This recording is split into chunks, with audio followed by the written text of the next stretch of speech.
تذكروا يا جماعة الكل يحذر من الأمطار القوية يوم الأربعاء. تتذكرون اليوم نزلت مقطع الصبح قلت لكم تحذير، شوفوا القيم وشوفوا المفاجأة الساعة 6 إلا ربع اليوم الثلاثاء.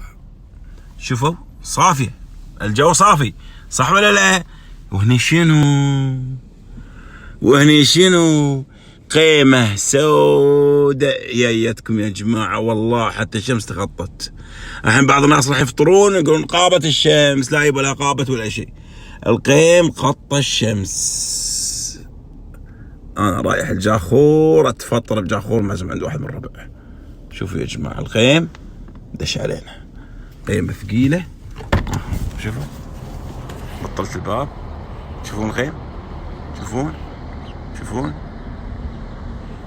شوفون هذا قيمة ثقيلة، هذا الشمس فاضية.